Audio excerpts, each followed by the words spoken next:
Fala competidor, meu nome é Eduardo Brízida e esse vídeo faz parte de uma série de vídeos que tem aqui no canal dando mentorias para não alunos do universo da robótica que me mandam mensagem lá no Instagram pedindo uma força. Além desse vídeo tem outras mentorias que valem muito a pena você dar uma olhada. É só ir nas minhas playlists e conferir. Eu faço essa mentoria uma vez só para quem não é aluno. Mas se você busca uma mentoria mais direcionada, uma atenção maior e podendo acontecer todo mês, isso você pode conseguir fazendo parte do meu curso, o Universo da Robótica. O Universo da Robótica hoje é o meu curso mais completo. Nele você tem acesso a mais de 100 aulas sobre construção, programação, tanto do EV3G quanto do EV3 Classroom, e também tem módulos específicos para as competições, como FLL, TBR e OBR, fora os supermódulos especiais, sendo um deles esses quadros aqui. Se você quer saber mais detalhes sobre o Universo da Robótica ou dos outros cursos que tenho, na descrição desse vídeo tem um link com todas as informações. E antes de irmos para o vídeo de hoje, já deixa o like, se inscreve no canal se você ainda não é inscrito e compartilha com todo mundo. Deixe também um comentário para você ver qual parte você mais gostou. Agora vamos assistir essa mentoria que está incrível. Vamos lá! Primeiramente, eu gostaria de dizer que está sendo uma honra para a gente estar aqui fazendo essa videochamada com a gente. A gente estava muito ansioso por esse momento. Muito momento. A gente estava... Essa semana a gente está em semana de prova. Aí semana passada a gente teve um evento na nossa escola.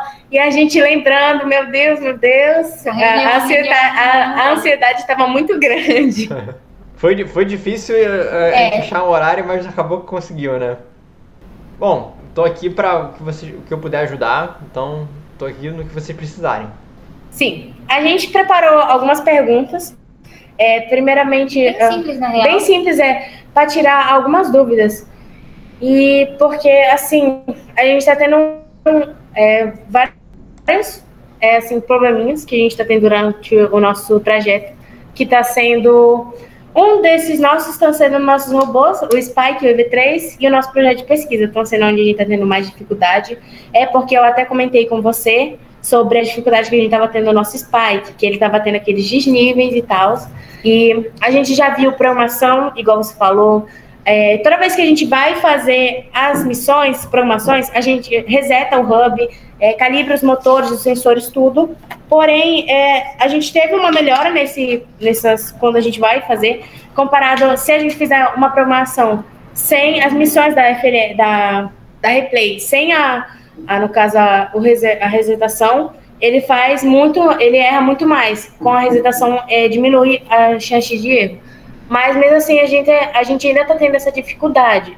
Então, aqui, na verdade, quem é responsável pela mesa, né, que são os nossos programadores e designer, é o Tyrone, programador, e o Brian, que é o designer.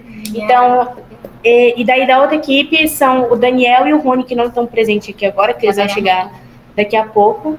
Mas acho que eles podem explicar melhor para você o que estava acontecendo com esse robô, com o nosso robô. Até porque a nossa técnica já entrou em contato com várias outras técnicas, pessoas, equipes de outros estados, e nenhuma delas sabem dizer pra gente o que está acontecendo. Então a gente está bastante preocupado, assim, porque a gente tem uma competição bem aí. Então, são um tapete novo. Falando em tapete, nosso tapete chegou hoje. A animação foi grande. A animação, a gente estava subindo da educação física, quando a professora mandou assim no grupo lá: pessoal, olhem o que chegou. Não deu tempo nem de eu baixar a imagem, já dava para ver que era o nosso tapete. A gente subiu numa velocidade da luz para ver esse tapete. Só que aí essa aula já estava fechada, a gente não conseguiu ver, mas segunda a gente vai ver direitinho. E aí eles vão explicar um pouquinho melhor o que está acontecendo com esse robô. E a gente queria muito a sua ajuda, porque tá realmente difícil. Tá ok, sem problema. Bom, a gente pode puxar mais essa pergunta mais pro final, né? Pra ver se eles entram. Mas uma pergunta só pra ver se vocês já fizeram. Vocês já tentaram montar outro robô?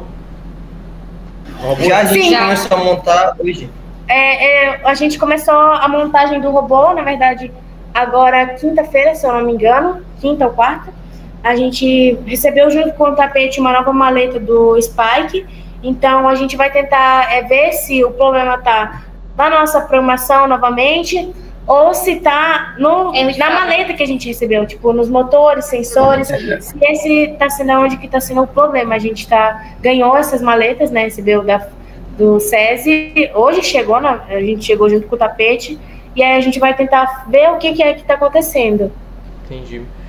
Eu acho que esses erros são normais, até porque naqueles vídeos que você estava postando sequentemente, você falou que o robô... Calma aí que deu uma travada. E... Volta a pergunta aí, volta o que você falou. Pera, que ele travou também por aqui. Deu uma travada. Eu acho que esses erros que eu identifiquei, diferente dos outros que estão falando, é que esses erros eu acho que são normais, sabe? Porque na sequência de vídeos que você postou, que você estava falando da série lá e tal, a montagem do robô, eu acho, na programação do robô, alguma coisa assim, você falou que os robôs não são perfeitos e tal, e a gente não tem um tipo de sensor e tal. Eu acho que é normal esse tipo de erro, esse desviozinho. Não é um desvio enorme, é bem pouquinho, sabe? Então acho que é normal. A gente não tá usando sensor giroscópico, nem nada do tipo, então acho que é normal. E esse robô que a gente começou a montar agora, a gente nem testou ele. A gente só usou um modelo de robô, que foi a base motriz. Base motriz avançada. Entendi. É porque é estranho no Spike. Se o robô tivesse indo pro lado com o EV3, eu até entendia, porque realmente o EV3 ele puxa para um lado a mais, os motores não são tão precisos. Mas o Spike, nos testes que eu fiz, ele era muito preciso. Eu tenho um vídeo no canal Spike ou EV3, qual anda mais rápido, mais reto, qual anda mais reto. E aí eu faço essa análise. Eu coloco lá uma linha, uma régua, agora eu não lembro exatamente o que eu coloquei, mas eu medi. E aí eu medi o EV3 sem giroscópio, medi o EV3 com o giroscópio, medi o Spike sem o giroscópio, medi o Spike com o giroscópio.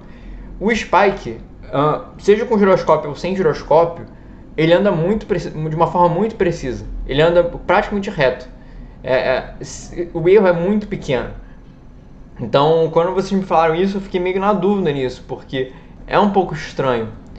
Eu só vejo duas alternativas. Eu não acho que é programação, porque não faz muito sentido ser programação. Para o robô andar de lado, você tem que fazer uma programação muito louca, que eu imagino que vocês não estão fazendo. Então eu só vejo duas alternativas. Ou é realmente o kit que tá danificado, veio com alguma falha de fabricação, e aí tem que ver se consegue um retorno, uma troca, e ver se o SESI consegue isso. Mas eu imagino que deve conseguir, porque não é possível que um produto com falha não seja possível trocar. Ou a montagem está com algum problema. Então o que eu faria, que foi essa pergunta que realmente eu fiz, é se vocês montaram algum robô, mas vocês falaram que fizeram o robô de base motriz. Então beleza. Vê se tem algum robô mais simples ainda daqueles manuais do EV3, dos manuais do Spike, que tenta montar. O mais simples que tiver, eu não sei se é a base motriz, mas se for base motriz, aí beleza, aí não tem o que fazer. Mas confere se tem um mais simples, tenta montar, confirma se não colocou nada errado e vê se ele anda inclinado da mesma forma. Se ele estiver inclinado também, é o kit. Aí pede pro SESI trocar, que não é possível que eles não consigam trocar. Eu acho que eles devem conseguir. Devem ir lá reclamar com a Lego, sei lá, com a empresa que eles compraram, e falar, tá danificado. Agora, em relação ao EV3, a gente também, a outra equipe chegou a comentar com a nossa, porque a nossa equipe, a primeira contato que a gente teve com a Spike, né, foi agora na temporada Replay, porque foi quando chegou a nossa maleta, né, foi na Replay, e a gente já tinha, eu e o Brian já participamos da primeira geração da nossa equipe, tem somente eu e o Brian, e da segunda a Kelly e a Madu presentes, mas assim, a gente já mexeu com o EV3, e a gente via que ele dava aqueles, ele puxava um pouco pro lado, assim, né, fazia alguma coisa a mais ou menos. E aí, mas não era coisa assim de ser, tipo assim, ser prejudicar tanto na programação. E a gente foi vendo, nesse evento que a gente teve na nossa escola, quinta-feira passada, dia 18, que a gente teve uma competição entre as duas equipes, a gente notou durante os treinos das duas equipes que a puxada que o EV3 estava dando estava sendo maior. Ele então, na hora que ele ia passar por baixo da barra fixa, tinha vezes que ele passava de boa, com a mesma programação, o mesmo lançamento, e tinha vezes que ele não passava. Então, isso que às vezes ficava na nossa dúvida, exatamente com o Spike. A gente colocava, o robô fazia a programação certinha, e a gente lançava certo, só que aí chegava na vez de fazer o escorregador, ele não realizava. Ele às vezes travava, às vezes subia, às vezes não travava, então uma hora dava certo e outra hora não dava. Então, era isso que a gente ficava pensando, o que está acontecendo? Entendi. Olha, calma aí, deixa eu ver se eu tenho uma coisa aqui de Lego pra mostrar pra vocês, que tem a ver com o motor. Achei. Vamos lá, deixa eu mostrar. Isso aqui é uma parada muito antiga da equipe que eu faço parte. Nem fui eu que montei isso aqui, bom, agora eu sei montar, né? Mas quando eu vi pela primeira vez eu não sabia montar. Eu nem sabia como funcionava. Tipo, pra mim parecia bruxaria. E o que é isso? Isso é um testador de motor. Como muita gente testa os motores. Já viram uma coisa dessa? Eduardo. Pode repetir, é que travou. Travou aqui pra gente. Então beleza. Ouviram até que parte? Pra mim. Eu ouvi a primeira parte, o início. Eu vou recapitular. Esse aqui é um testador de motor. E na primeira vez que eu vi, eu não tinha a menor ideia como funcionava. Parecia bruxaria o que ele fazia. E por muito tempo pareceu bruxaria. O que ele faz? Ele testa o torque dos motores e vê se eles giram na mesma velocidade. Deixa eu tirar... não tem uma peça, porque tem uma pecinha faltando aqui. Eu queria mostrar pra vocês. Calma aí. Beleza. Esse aqui é um testador de motor. É um testador de motor mecânico. O que muita gente faz? Muita gente coloca os dois motores no 100 e vem se ele anda reto. Ou, pior ainda, colocam um forçando o outro e giram para lados contrários. E vê se não acaba forçando. Essas duas maneiras não são muito eficazes para testar os motores. E essa maneira que é bem interessante. O que ele faz? A gente coloca um motor desse lado, então um motor fica preso aqui e o outro motor fica preso aqui. O que eles fazem? Eles vão girar e vão girar essa pecinha aqui. Essa pecinha é uma peça que a gente chama de diferencial. Ela tem nos carros. E o que ela faz? Se os dois motores tiverem o mesmo torque e a mesma velocidade, essa peça não vai girar. Esse diferencial não vai girar. Consequentemente, essa pecinha aqui não vai girar. Então a gente colocava os dois motores e ligava ao mesmo tempo para ver se essa peça mexia. Se essa peça mexia para qualquer lado, seja para a esquerda ou para a direita, eu sabia que um dos motores estava descalibrado. E aí tem dois detalhes dos motores, duas coisas que fazem com que os motores não sejam iguais. Pode ser o início da partida do motor, ou pode ser durante.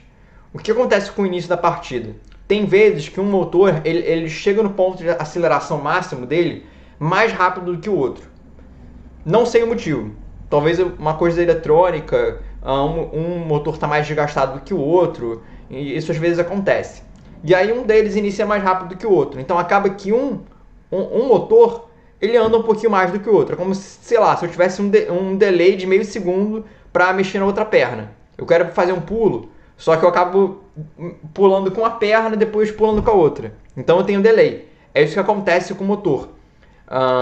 Tem problemas que um motor inicia antes do outro. E aí acaba que você se entorta um pouquinho. Mas você percebe que depois desse pequena entortada, o seu robô vai reto. E aí a questão é você conseguir resolver esse primeiro problema de virada. Como é que a maioria das pessoas... Bom, maioria não sei se é a maioria, mas uma das soluções é você fazer uma aceleração.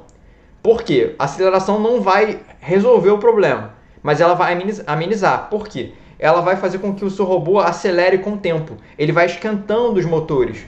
Então os dois motores vão acabar no ponto que eles já vão estar estabilizados. E aí você não vai se entortar tanto. Porque, por exemplo, se você está andando com 10 de força e o outro 0, por, sei lá, 1 segundo, você vai andar um pouquinho. Se você tiver com 100 e o outro 50, você vai andar um tanto a mais. Então você vai estar mais torto. Você vai estar mais torto no início. Então a aceleração ela dá uma diminuída nesse primeiro problema que os motores têm. Eu não sei se é o caso de vocês, mas no EV3 eu sei que isso acontece muito. No caso do Spike, eu não sei se isso é um caso do Spike. No EV3 eu sei que isso muito provavelmente deve acontecer com os robôs de vocês. Porque praticamente todos os motores que eu já utilizei do EV3 tinham esse problema. Um acabava iniciando um pouco depois do outro. Tinha vezes que era pouquinho, então não atrapalhava. Tinha vezes que era muita, então eu precisava fazer uma aceleração para resolver. Eu acelerava o robô, chegava em 100 e depois eu andava constante. Eu fazia essa aceleração apenas para esquentar os motores e eles chegarem no pico deles de movimento. E aí esse é o primeiro detalhe que a gente consegue perceber com isso aqui, com essa peça. Por quê? Se um motor iniciar antes do outro, essa peça vai fazer um leve giro e depois vai ficar estagnada. Por quê? Porque ela deu esse tranco, uma está acelerando mais do que a outra. Quando as duas ficarem niveladas de força, essa peça ela vai ficar parada. Entenderam até aqui? Ou tô falando... Sim, deu pra entender. Sim, deu pra entender, sim. E aí esse é o primeiro problema que a gente vê com essa peça. A gente vê se ela dá esse tranco e estabiliza. Se ele deu esse tranco e estabilizou, se a peça se moveu um pouquinho e estabilizou, eu sei que é um problema de inicialização dos motores. Um tá iniciando mais rápido que o outro. Se essa peça ficar se movendo o tempo todo, aí eu sei que um dos motores tem mais força e mais velocidade do que o outro. Então um dos motores deve estar um pouquinho mais danificado. E isso é normal. Quanto mais você usa os componentes, mais eles estragam. Então tem vezes que não tem como evitar. A gente utilizava muito isso por NXT. Com o EV3 melhorou. Com o Spike eu acredito que vai melhorar mais ainda. Isso vai praticamente não precisar. Mas no NXT precisava muito, porque os motores eles ficavam com uma diferença muito grande. Então a gente ficava fazendo um troca-troca de motores aqui para tentar encontrar motores que tenham uma inicialização e uma força próxima para a gente utilizar. E é isso. Acho que vocês podem talvez tentar fazer uma parada dessa. Tenta se inspirar no diferencial do carro. Pesquisa essa peça chamada diferencial. Se essa peça não girar, você sabe que os seus motores estão calibrados. Se essa peça girar, é porque os seus motores estão descalibrados. Por exemplo, ó, para te mostrar. Eu vou segurar aqui e vou girar. Deixa eu ver se eu consigo. Calma aí, aqui? Ah, não. Ó. Se eu girar essa peça e não girar essa, vamos ver. Ó. A minha estrutura, ela anda, tá vendo? Se eu mover uma e não mover a outra. Mas se eu mover as duas... Deixa eu ver. Se eu mover as duas em sentidos contrários, a peça grande ela não vai se mover. E esse negócio também não vai se mover. Eu não consigo ser tão preciso, né? Com o meu giro. Mas ele vai. Então essa é a ideia que vocês podem talvez se inspirar para conseguir ver os motores. A gente vai fazer isso, porque é bem provável que o problema do nosso robô seja esse. Sim, porque agora que você falou, né, de um motor estar começando antes que o outro, a gente parou para pensar que acontece isso de vez em quando, dá para ver que o motor esquerdo ele vai antes que o direito, dá para ver assim. Então nesse caso, os motores...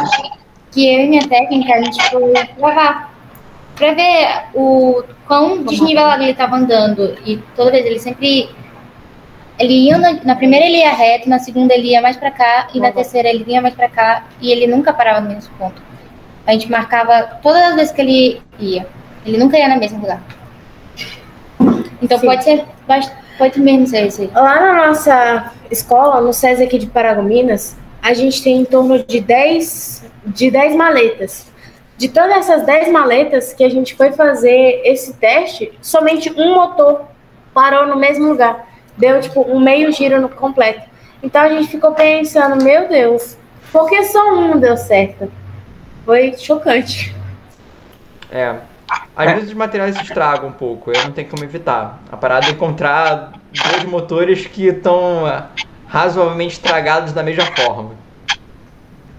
caso os motores não estejam calibrados, como a gente faz para calibrar eles?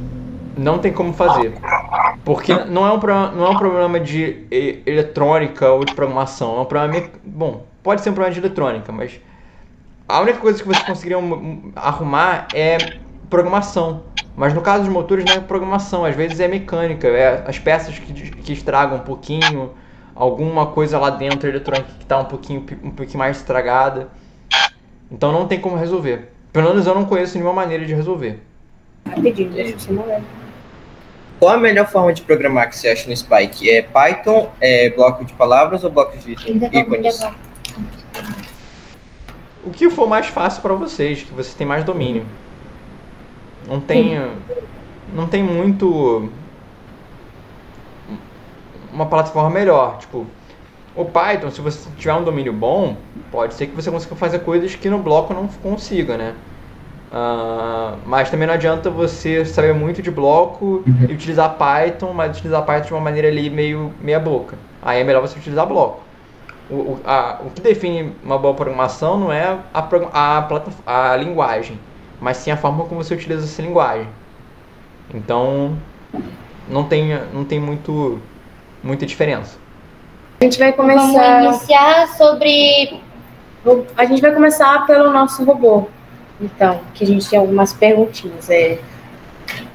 Uma sobre robô, outra sobre vocês, porque assim, aqui quem tem experiência, esse ano a gente está indo para o nosso segundo torneio, foi o Lego Leo, FL, no caso, né?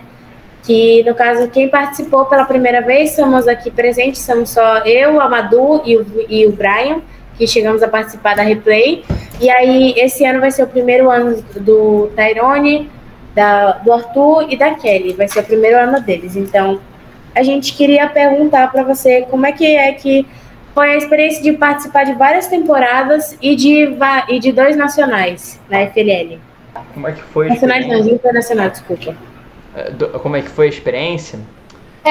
Como tu diria que foi a experiência? Olha, em relação aos internacionais e os torneios aqui nacionais, em âmbito nacional, seja regional e nacional, os torneios daqui são muito mais divertidos. Assim, muito. É incomparável a diferença, que é muito mais divertido. Só que lá você acaba conhecendo pessoas diferentes, de outras culturas. Você acaba vendo robôs, pesquisas diferentes.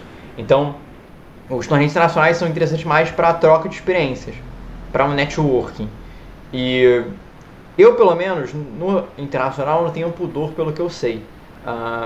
Às vezes, no regional, às vezes no nacional, as pessoas elas ficam meio apreensivas de falar sobre o robô, de falar sobre a pesquisa, que é um motivo que eu acho necessário. Mas cada um tem um motivo, cada um tem o seu motivo. No internacional, não tem muito isso. Você vai ver aquela equipe, às vezes, uma vez na vida. Então... por que eu vou ficar guardando o que eu sei? Eu vou falar o que eu sei. E aí, por exemplo, quando eu fui para a Espanha, tinha uma equipe alemã que eu queria muito saber a programação deles. Porque eu estava aprendendo sobre o giroscópio, queria utilizar na próxima temporada. Eu acho que, se não me engano, em 2016 eu já tinha utilizado um pouquinho, mas eu queria utilizar profundamente o giroscópio na temporada seguinte. E aí eu vi que tinha uma equipe alemã que estava com giroscópio, tinha várias coisas de giroscópio. E aí eu fui em cima do menino, cara, apurrei ele demais. Fiquei enchendo o saco dele o torneio todo, eu e mais um colega, para conseguir extrair tudo que ele sabia sobre o giroscópio. Ele não falou tudo, não mostrou a programação dele, mas a gente conseguiu tirar algumas dicas boas que ajudaram a gente nas próximas temporadas. Então, acho que o internacional é bom para isso, para troca de experiência. Mas em termos de ser divertido, de ser um torneio assim prazeroso, que você gosta de estar ali, o regional e os nacionais são assim mil vezes melhor, 1000 vezes. A replay foi a nossa primeira FLL. Então, primeiro a gente teve uma notícia, era mais ou menos, a gente começou, na nossa escola não tinha clube de robótica primeiramente, né, porque só ia até o 5º ano e a maioria dos alunos não era interessada. E aí, em 2020, antes da pandemia, daí a gente criou a nossa equipe. Aí a gente teve a nossa primeira geração, até então a gente teve 3 seleções para o clube e foi entrando cada vez mais gente crescendo na nossa família. A gente queria fazer uma pergunta que pra gente acho que vai ser muito importante. E a gente queria saber para você Sobre o projeto de inovação. sobre projeto de inovação em geral, em tudo. O que você acha as essencial? categorias, tipo, o que você acha essencial e qual dica você daria para as equipes? Tipo, uma dica que você diria, tipo, uma coisa que você não fez, mas que depois que você já tinha passado, você daria essa dica para as outras equipes. De projeto de inovação. Yes. Projeto de inovação em geral, tipo, uma coisa que você passaria para as outras equipes, tipo, uma dica que você fez na sua equipe, fez a diferença e você passaria para as outras equipes. Fez a diferença. Eu acho que eu não consigo pensar em nada que, cara, essa coisa mudou a forma como eu faço projeto de inovação. Eu diria que uma coisa que talvez possa ajudar em projeto de inovação é sempre o começo. Acho que a maioria das equipes tem dificuldade no começo do projeto de inovação. Como é que tira ali da ideia miraculosa, mirabolante de uma solução para um problema. Acho que esse é o maior detalhe, a maior dificuldade. Como é que eu gosto de pensar num projeto de inovação? Eu nunca começo pensando na solução. Porque para eu pensar numa solução, eu tenho que ter um problema. Então eu parto pensando no problema. E puxando, por exemplo, para essa temporada agora. O que eu vou fazer? Eu vou pesquisar problemas relacionados a transporte. Vou pesquisar os problemas de transporte, vou ver talvez quais materiais eu quero ver em relação ao transporte, se é eletrônico, se é mercadoria de correio, se é aplicativo, se é algum alimento perecível. Dou esses chutes para tudo que é lado e tento ver problemas de transporte em cada um desses setores. E a partir do problema, você vai encontrar algum problema em algum lugar, com certeza. A partir do problema, você tenta buscar o que existe para resolver isso. Quais são as soluções para o transporte de, sei lá, fala aí um alimento. Um alimento aí da cidade. Ovos. Ovos. Vamos supor que tem ovo aí, você pesquisou o transporte de ovo e viu que, sei lá, metade quebra antes de chegar no supermercado. Então beleza, vou pesquisar o que acontece, por que eles quebram no transporte. Depois de pesquisar por que quebra no transporte, eu vou pesquisar o que existe no mundo sobre ovos, sobre o transporte de ovos. Pode ser que tenha alguma ideia boa. E a partir disso, eu penso na minha solução. Depois de pensar na minha solução, eu converso com profissionais dessa área de transporte, fazendeiros, agricultores, caminhoneiros, gerentes do mercado, funcionários do mercado, e tento entender mais sobre o mundo do transporte de ovos. E aí, provavelmente, vão me dar algumas dicas, vão acabar me dando alguns insights que eu vou colocar no projeto. Isso é o feedback do profissional. Isso também é importante você colocar numa pesquisa. Porque você não vai ter a ideia perfeita logo de cara. Você vai melhorando aos poucos. E vão ter coisas que vocês vão pensar que os profissionais dessa área sabem que existe, que é um problema sério, mas que vocês não têm o conhecimento para isso. E aí eles vão te passar essa informação que vai ser preciosa e vocês vão ajustar a sua pesquisa a partir disso. Então é interessante vocês falarem, o fulano de tal, o gerente do supermercado tal, me deu uma dica que o ovo ele tem que estar num ângulo tal para não estragar, para não quebrar. Então a gente fez um projeto lá para que o ovo esteja no ângulo tal no compartimento lá do transporte. Então esse é um feedback do profissional. E eu acho que é isso. De pré-automação eu acho que é isso. Primeiro tenta pesquisar um problema. E aí chuta para tudo que é lado. Por isso que normalmente com equipes de 5, 6 é bom. Porque cada um chuta para um lado. Alguma hora vocês vão ver ali um chute que vai estar perto do gol. E aí vocês vão seguindo aquele rumo. Deixam de lado os chutes aleatórios e vão focando ali. Alguma hora vai surgir isso. E a partir dali, daquele chute que está próximo, vocês vão caminhando. Sim. Cada equipe investiu, as duas equipes, no caso, uma está investindo mais para o campo agrícola, né? E a outra está investindo mais assim para a cidade, urbanas, né? Questão urbanas, no caso, a nossa equipe está investindo mais assim, né? Do lado, né, dos ovos, igual eu te dei exemplo, a gente está pensando em alguma coisa a ver com os ovos.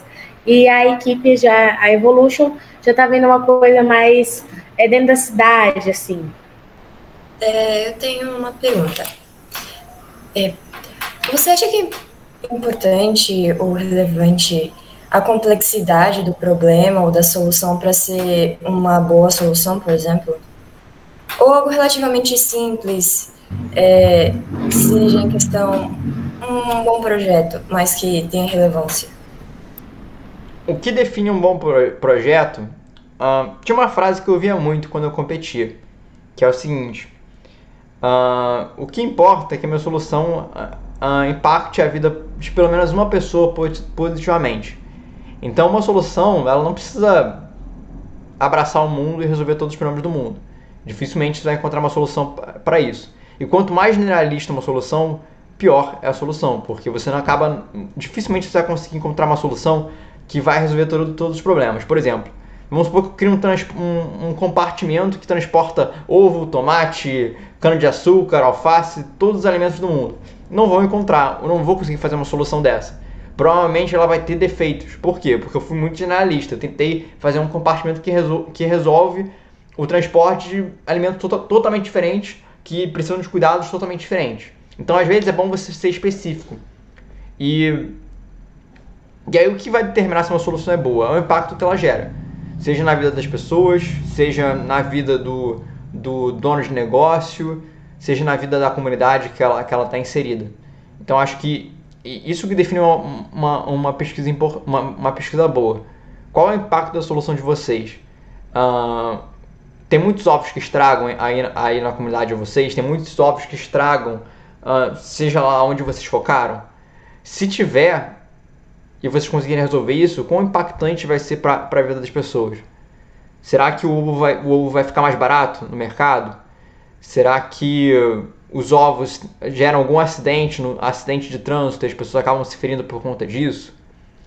Será que tem empresas que fecham porque elas perdem muitos ovos e não conseguem lucrar? Então acho que isso que é importante vocês ficarem atentos. O que vai determinar se uma pesquisa é boa é o impacto que ela gera na vida das pessoas. Seja financeira, seja social, seja qualquer outro tipo de impacto. Licença, eu queria fazer uma pergunta. Pergunta que eu vou fazer a ver com programação, do nada sai do projeto com programação, desculpa. Tava vendo teus vídeos de jornada da robótica, né, e tal. Aí eu vi da programação e, eu trabalho com programação faz um bom tempo. E pra mim, esses negócios de PIT, giroscópio tá muito escuro. Eu não sei se eu tenho um problema ou se é normal. Aí eu queria te perguntar o que que os blocos matemáticos, os blocos de operação, eles somam os valores dos blocos. Se você colocar um sensor para somar com outro sensor, ele vai somar o que o sensor está lendo? Então, primeiro, é normal você ter dificuldade com giroscópio, com PID, porque não são assuntos normais de você aprender. O bloco de matemática, ele faz o que você quiser. Qualquer equação, qualquer fórmula matemática que você quiser. Se você quer soma, ele faz soma. Se você quer subtração, ele faz subtração. O que um bloco de matemática soma? Ele soma o valor do seu sensor. O seu sensor mede algum valor. Normalmente, o sensor de cor, ele mede de 0 a 100. Então, se eu estou vendo com um sensor 50 e o outro eu estou vendo 50 também, se eu somar esses valores, vai dar 100. Então, o bloco de matemática faz isso. Ele pega dois valores e soma. Como, por exemplo, em programação, quando você cria duas variáveis lá, A e B, e bota A mais B igual a C. E é isso. O que vai sair daquele resultado você define, se é uma subtração, se é uma soma, o que for. Eu vi também que tu tinha acabado de criar a variável e o sensor e tu colocou 50 do sensor de cor. Não entendi isso, tipo, como é que o robô identificou uma coisa que tu não colocou? Que é uma variável, uma coisa nova, um bloco novo, eu acho. Calma, fala de novo que picotou uma parte.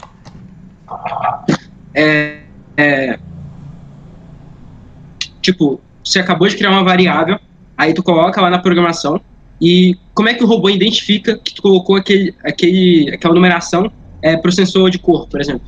Sabe qual foi a variável que eu coloquei? Só para eu tentar te dar um exemplo ali. Era referência, tu colocou 50, eu acho. Aí tava referência, um bloco novo, tá ligado? Como é que o robô identificou que era 50 do sensor de cor? Não, então, a referência é um valor que eu defino. Eu acho que eu quero seguir a borda da linha. Eu defini lá que a borda da linha vale 50. Como é que eu sei isso? Porque a borda da linha, ela é a metade das duas cores da pista, que é o branco e o preto. O branco, normalmente, eu vejo 100. O preto, normalmente, eu vejo 0. Somando pela metade, as duas, vai dar 50 de resultado. E aí, o que eu faço? Eu pego uma variável ali, coloco no modo de escrever, e esse modo de escrever me permite colocar um valor nessa minha variável. A variável tem dois modos, ler e escrever. O ler, eu estou utilizando a informação que está ali. Imagina, por exemplo, que a minha variável é um caderno. É um caderno. Eu chego, pego meu caderno, que antes eu não tinha, comprei um caderno na loja, peguei esse caderno. Vou abrir e vou escrever uma informação nela. É isso que eu estou fazendo com a variável. No começo da programação, o que eu fiz? Eu criei um caderno, criei uma variável e escrevi uma informação, no caso 50.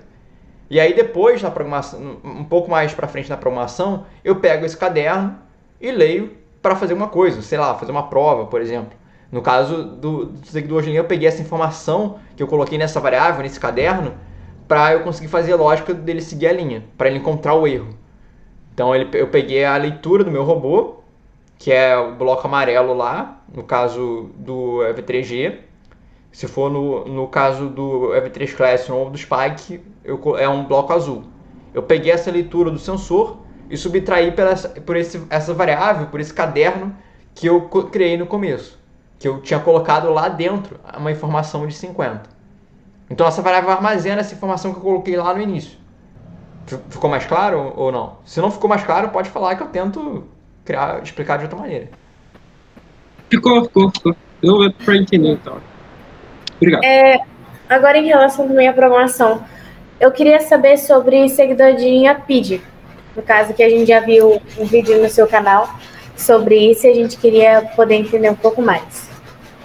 Que não ficou muito claro pra gente, até porque a gente ainda não chegou, nas nossas aulas de robótica, sobre robótica, a gente ainda não chegou nos blocos matemáticos. Então, a nossa professora de educação tecnológica, que também é a nossa técnica, ela ainda não teve a oportunidade de explicar completamente para a gente essa questão de variáveis, blocos matemáticos, meios blocos. Então, a gente tem um pouco de dúvida. Tá, vamos lá. Primeiro, eu vou falar sobre a variável. O que é uma variável? Uma variável é uma informação que eu consigo... Vamos pegar o exemplo do caderno. Eu gosto do exemplo do caderno. Tem gente que fala que variável é uma maleta. É até por isso que o exemplo, a fotinho da variável no EV3G, a programação horizontal, ela é uma maleta. Imagina, vamos falar que um caderno é uma variável. As duas coisas são a mesma coisa. O que um caderno faz? Eu consigo escrever uma informação nesse caderno, então eu consigo anotar lá o que a professora está colocando, e da mesma forma eu posso ler aquele caderno para, sei lá, fazer uma prova com consulta. Então, o que eu faço? Com esse caderno eu posso escrever informação, como também posso apagar. Como é que eu apago? Com a borracha. Então a variável é a mesma coisa. Só que imagina que a variável é um caderno que só tem uma página. Não tem várias páginas. É uma folha de papel. Então na minha variável eu coloco uma informação nela. Pode ser qualquer coisa. Um número, pode ser uma letra, pode ser uma palavra, o que for. E eu vou pegar essa informação para fazer alguma coisa. E por que o nome é variável? Porque eu posso colocar qualquer informação. Eu posso escrever outra informação. Eu posso apagar a informação que está ali dentro e escrever uma nova. Então por isso que é variável, porque eu posso variar os valores que estão nela. Então as variáveis a gente utiliza para conseguir fazer alguma programação que seja flexível, que ela consiga fazer várias coisas diferentes. Por que a variável no seguidor de linha é importante? Porque o meu robô ele tem que responder de maneiras diferentes durante a linha. Uma hora ele vai ter que virar para a direita, outra hora ele vai ter que virar para a esquerda, outra hora ele vai ter que ir para frente e com intensidades diferentes. Uma hora ele vai ter que fazer uma curva maior, outra vai ter que fazer uma curva mais leve. Então por isso que eu utilizo variáveis, porque elas vão me dar informações diferentes a cada mudança do meu loop, a cada vez que eu volto com a minha programação. Sacou a ideia da variável? Ou não? Deu pra sacar a ideia. Deu pra entender, deu sim, deu uma luz. A variável é uma coisa um pouco complexa. Vocês só vão entender realmente quando vocês começarem a utilizar. Quando eu comecei a aprender, cara, a variável parecia uma parada muito louca, que eu não entendia nada. A chamada vai cair, mas a gente pode fazer uma outra. Aí já vamos preparando aí. E... tá, é isso da variável. E aí você falou do bloco de matemática. O bloco de matemática é literalmente um bloco de matemática. Que você pode fazer operações matemáticas. Então você pode somar valores, você pode subtrair valores, você pode multiplicar, você pode dividir. Então, normalmente isso é importante também na programação. Porque vai ter momentos na programação que você vai ter que subtrair, você vai ter que somar. Por exemplo, vamos supor que eu tenho uma cesta de basquete. Tipo aquela cesta de basquete, jogo de basquete mesmo. Aquelas cestas que tem um placar em cima e tal. Imagina que toda vez que a bola cai dentro da cesta, ele vai somar uma pontuação. Vamos supor que ele só soma 2 o tempo todo. Eu consigo fazer isso na minha programação também, no EV3. Como é que eu faço? Se o meu sensor, seja um sensor ultrassônico, seja um sensor de cor, qualquer sensor, se o meu sensor detectar que a bola passou pelo aro, o que eu vou fazer? Eu vou pegar a pontuação que tem naquele momento e vou somar com o valor 2. E vou colocar agora a pontuação dele com essa pontuação somada. Então, por exemplo, meu placar está em 0. Eu vou pegar esse valor de 0, que eu vou colocar numa variável chamada pontuação. Minha variável pontuação tem o valor de 0. Fiz o ponto, eu vou pegar essa variável pontuação e vou somar 2 nela. Então agora essa minha variável vai ter 2, uma informação de 2, e vai me escrever lá no placar. Fiz um outro ponto, vou pegar essa informação de 2 e vou somar com mais 2. 2 mais 2 vai dar 4. Eu pego esse resultado de 4 e coloco na minha variável de pontuação. Então é assim que a variável funciona, e é assim que os blocos de matemática funcionam. Eu consigo somar, consigo subtrair, consigo multiplicar valores e utilizar essa informação para alguma coisa. Ficou bem mais claro agora em questão de variáveis. Sim. A gente não tinha tanta experiência, né? E agora com essas dicas, acho que ficou bem mais claro pra gente, com certeza. A gente está anotando aqui também tudo que a gente está falando, você está dando as dicas, perguntas, para depois a gente passar para as nossas técnicas. E a última coisa que você perguntou foi sobre o P&D, né? O P&D é uma técnica que a gente utiliza para um robô seguir melhor. É apenas isso. Por exemplo, na jornada eu mostrei o controle proporcional, que é uma parte do controle P&D. Cada sigla do P&D, o que significa P&D? O P&D é uma sigla, que significa proporcional, integral e derivada. Integral e derivada são outras duas equações, duas operações matemáticas que a gente utiliza para melhorar a performance do robô. E que nem a proporcional. A proporcional teve o papel, que eu mostrei lá na jornada, e também tem vídeos no YouTube meu que eu falo sobre a proporcional. E a integral e a derivada falam sobre outras coisas. O P&D eu tenho um vídeo no canal bem antigo, que está lá na playlist de seguidor de linha. Se não me engano é a parte 4, que fala sobre o controle de P&D. Eu fiz um novo vídeo desse, só que esse vídeo eu só disponibilizo no universo da robótica. Eu ainda não fiz uma versão para YouTube. O que tem no YouTube é aquela antiguinha, que em termos de conteúdo é aquilo ali que eu falei. Talvez hoje eu falaria de uma maneira um pouco um pouco diferente, para tentar talvez deixar um pouquinho mais didática, e a câmera ia ser melhor, e por assim vai, mas o conteúdo tá ali. Então acho que vocês podem também conferir esse vídeo lá no YouTube, da playlist, que é muito boa. Vai ajudar vocês a destrinchar cada coisa. O que diferencia o P&D de uma programação simples, de seguidor de linha? Tipo, o P&D conserta os erros que o robô faz, por exemplo, diminui... Eu esqueci a palavra agora. Ele melhora. Diminui a balança. A oscilação. Ele diminui. Porque o que acontece? A proporcional, ela corrige ela ajusta a sua posição. Ela é o seu principal fator de oscilação, principal fator de correção. A derivada, ela só avisa o seu movimento. E a integral corrige pequenos erros que o seu robô tem. Quando você coloca proporcional, integral e derivada, normalmente você tem o combo perfeito para conseguir fazer um bom seguidor de linha, como também outras aplicações. Por exemplo, não sei se vocês já viram na internet, mas robôs que ficam em pé, robôs que andam sozinhos, aviões autônomos, carros autônomos, motos autônomas que não caem, balanças autônomas.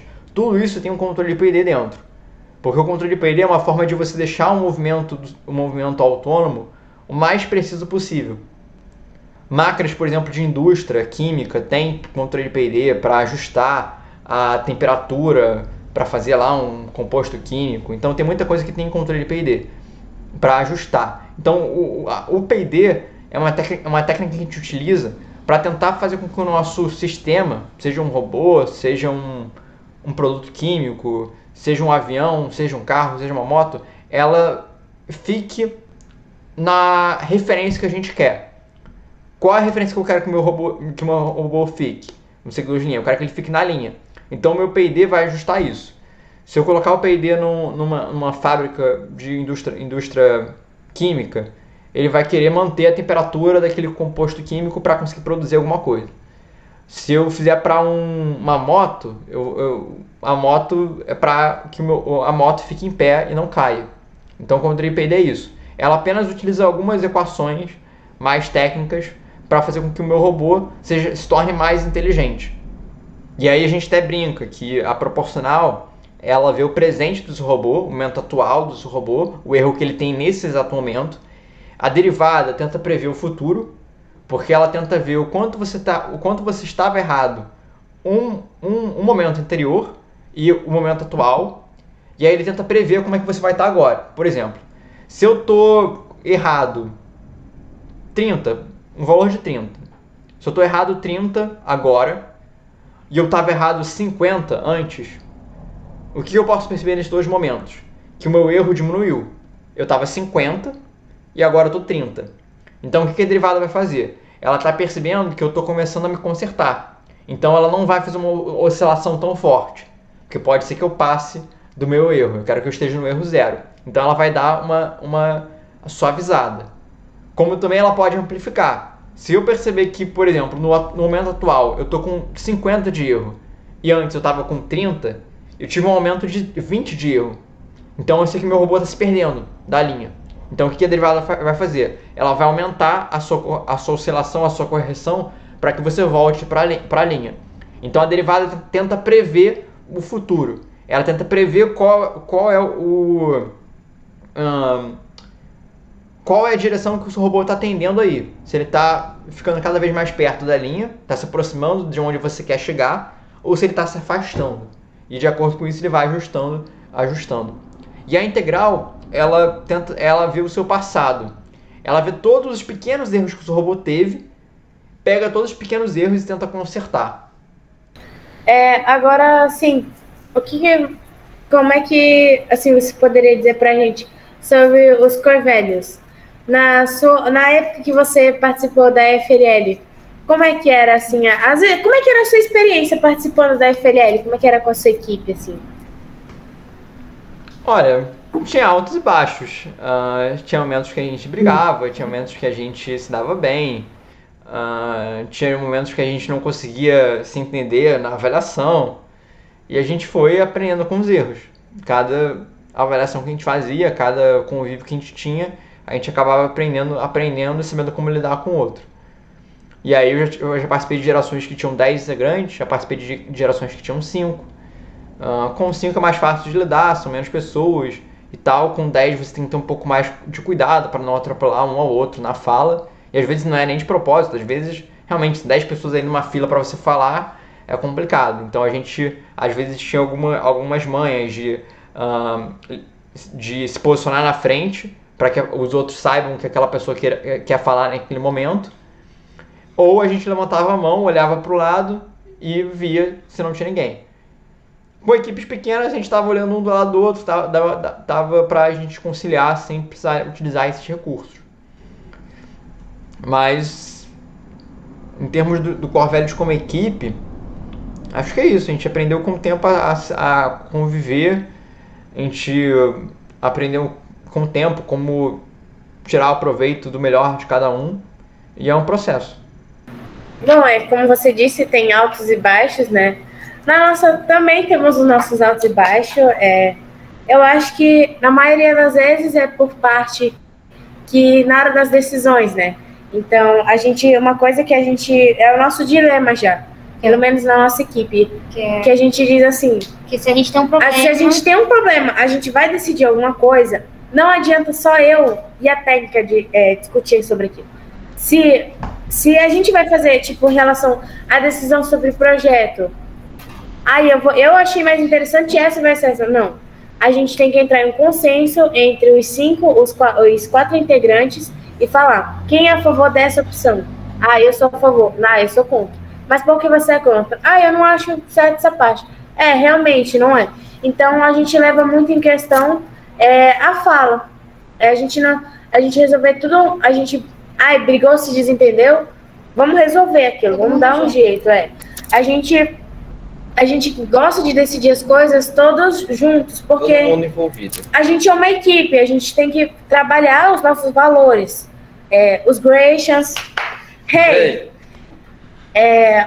o trabalho em equipe, todos os nossos valores. Então a gente leva muito em consideração o trabalho em equipe, porque a gente vai decidir alguma coisa, vamos levar a decisão da equipe toda, vamos levar a decisão das técnicas, porque elas são as nossas professoras, são as nossas mentoras, elas estão ali com a gente.